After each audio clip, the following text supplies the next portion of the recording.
Hey everyone, welcome back. We all know how the one effect works. We all know how the one effect works, often used for cool transitions, comedic timing, or a dramatic reveal. But what if I told you there's another way to use the reverse animation that is way more powerful, especially in graphic motion? Think about this. Instead of keyframing an entire animation from scratch, what if we could reverse an existing animation with just a few tweaks? Imagine a text reveal that builds up and reverse seamlessly to disappear. A bouncing ball that looks perfectly without extra keyframing. A zoom-in animation that perfectly plays in reverse to create a dynamic outro. This simple but game-changing technique can save you a ton of time while making your project more polished and professional. And the best part is it works in DaVinci Resolve Fusion, Premiere Pro, or any keyframe based software. Okay, so we are in the computer right now. So let's begin. We are going to start with adjustment clip. All right. We all know this. So let's extend our adjustment clip a little bit longer. Usually doesn't matter. It's just that I want it to be so. For this effect, we usually go to the Fusion page to do this. We're going to make this quickly. All right. So let's hit the Fusion. Okay, so because I want to make my background transparent, I'm going to bring down the background node as background. All right, so I'm going to connect the background to the media out, and we get a black background, and we are going to make the background transparent by heading to the inspector and reducing the alpha to 0. All right, and of course, all the color has to have the value 0. All right, to make it transparent, because if I increase any color, then it's going to have that color. All right, so we're going to put all the value to 0. Before I begin, so we're going to go to the simplest form of reverse animation. All right, so what I'm going to do, I'm going to use a circular shape. So of course, we know how to create that. I'm going to get a background. I'm going to connect another background here, and I'm going to head to that background, and I'm going to turn it to white. Again, if you turn out this value to 1, it's going to be white. And I want it to be in a shape. I'm going to choose a circular shape here, which is the eclipse. Boom. Okay, so this is big. I'm going to reduce the size, and I'm going to make sure I go to the sides here to so that we could evenly reduce the size. All right. So I believe this is what I will need here. Okay, so let's head down over here. And what I'm going to do here is I'm going to do a simple animation moving from left to right. Okay. So I'm going to put this here on the left side here. And I'm going to start animation at the center. Start animation here on the left side. Then I'm going to take the key indicator here. Let's say frame 40. Let's make a quick animation. Let's say frame 30. Now I'm going to drag the center. I'm going to drag this circle to the center of the screen. Okay, so this is a simple animation. To reverse this animation, it's going to go from the center to the left. That's a simple reverse animation. And to do so is very easy. It's quite easy. We're just going to head to spline and select the eclipse motion here. And of course, we're going to click on zoom to fit. We're going to select this entire animation here. Okay. And we're going to go over here. It says reverse.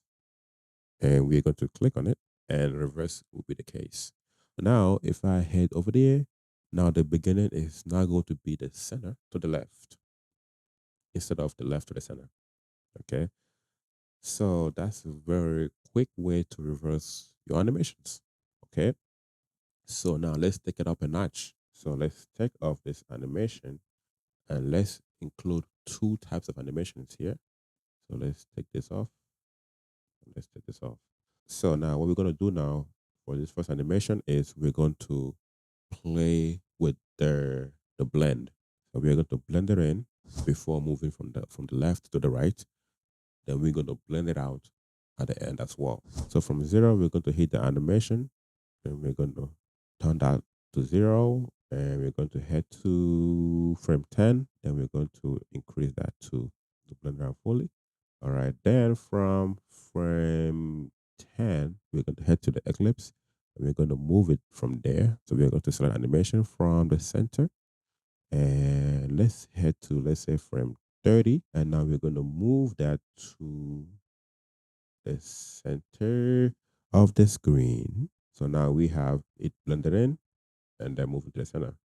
And now we also want to head to the merge and we're going to start a new blend animation. So we're going to start from fully blended to blended all the way out.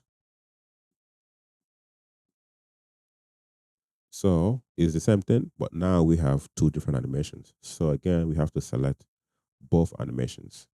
Okay, so we go over here, we click fit to zoom. All right. So again, we're gonna select everything. You could select everything by dragging over here and select everything, or you could select anywhere in the space and click Control A to select everything. And we could do the same thing, hit reverse. So when you do that, now it's started from the center to the left side. These are very, very linear animations. So the computer will have no problem deciphering this when you hit that reverse button. Let's head to another animation, so another type of animation. Okay, so let's take it up a notch. So let's disable this right now. Control P. And this time around, we are going to use the text node. All right, so we're going to drag down the text node here. Okay. And so now we're going to select zoom. Let's make this bigger. Let's say, let's put this size to begin with. So here now we are going to do a simple animation here, which is we're going to select the size animation and we are going to head to, let's say, 20 and we're going to make it big. Boom. So this is a simple zoom animation. Boom. All right. So let's take out all of this. We don't need this and we don't need this. Let's only play with the merge. So now let's select. So if I select this right here now, Control A, and we click reverse, it's gonna be the same thing that we've already done. Okay, it's gonna be the same thing. All right, so it's gonna just do the reverse. Okay, so let's go back to original. All right, so this is not the only thing we could do with this. All right, so we could do something else with this. What exactly are we gonna do? So what if you just wanted to zoom in and zoom right out? All right, we could easily do that with the keyframes, but we could also use a reverse to make the same type of animations without using the keyframes. All right, so how could we do that? We're gonna select everything here, select animations. We are going to copy the animations, and we're going to head to another interval. Okay, and we are going to paste the animation. To paste the animation, as we paste the animation, now we are going to hit reverse. All right. So now what happened is it's simply going to have this zoom in, zoom out motion. Of course, you could make it smoother. Then you could play with the time, the gap between it to make it smoother, depending on how you want it. So now you could hit S to make it smooth. All right. Again, so now you have this smooth animation go zooming in and out without having to use a keyframe. Okay. Now, that's a simple way to use this reverse animations. All right. But what if you have a kind of a complicated animation that isn't so linear? Remember, over here, we could reverse it easily because the animations are very linear. All right. So what if you have complicated animations that isn't so linear? This is when now keyframe becomes imperative because now you need to do certain things manually. But even if it's manually, it's still faster than redoing the entire animations. Remember, these are simple animations, so it's very, very easy to create new ones when you're doing this kind of animation. However, sometimes your animation isn't so simple and it's complicated. You might not want to redo that again, and it's going to slow you down a little bit more? What if you want to be a bit faster? Okay, so now you want to simply reverse the animation and keep going. All right, so let's get an example of that. Let's see an example here. So do I have a video here? Let me see. Do I have a video here? Does this video work? All right, so we're going to use this video to make an example. All right, let's delete this. So that means we're going to make this even longer. All right. And of course, I've saved some of my graphics for some animation. So I'm going to bring this here. You know what? Instead of copying this, we're just going to use this thing I saved here. We're going to extend this. So you're not seeing anything because it doesn't have no media in. I'm just going to get a footage here. We're just going to use this media in here. I'm going to place it on top here. And we're going to, just one thing about nodes, you could always exchange media ins. All right. Let's get this media out and bring it down here. All right, so that will work. So if you look at this screen, this came in from here, and around 455, 454, it went to full screen. I did this with two different nodes. Okay, the animations. With the transform, I went from small to large with transform, and with the mask, I went from small again to large. So I got two animations working simultaneously. All right, or working at the same time. Okay, so this is not very linear. All right, so let's head to the spline and try to reverse this and see what happens here. All right. So of course we're gonna select everything here. Okay, so we're gonna make it full. So I'm gonna go over here and we're gonna select everything and let's reverse it.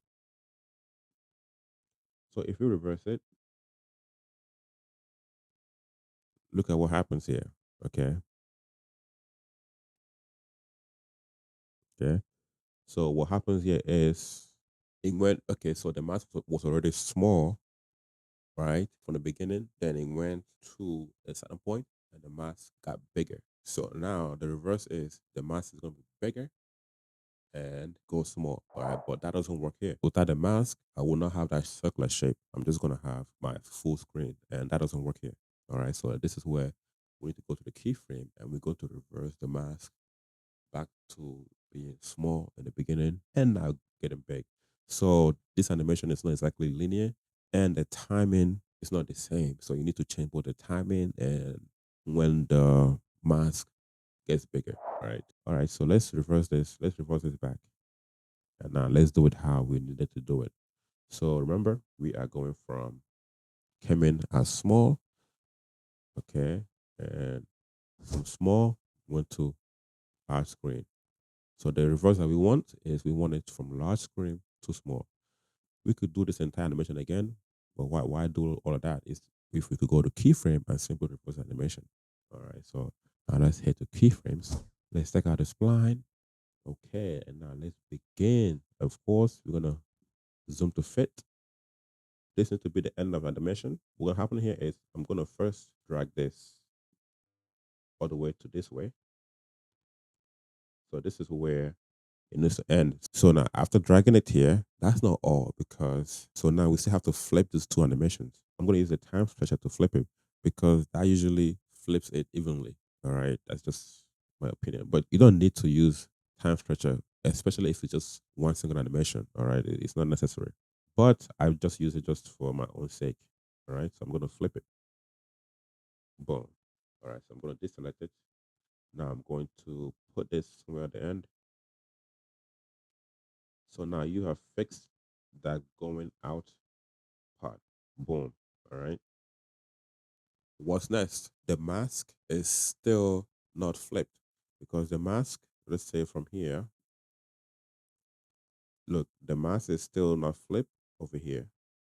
All right. So it's still the same animation. So you still have to flip this over here, this entire animation, because this is still the same animation here. Now you need to flip these two animations now. I'm going to select the time stretcher and now I'm going to select this animations. So now we need to flip this way. All right. So now we have the full screen that turns to the small screen.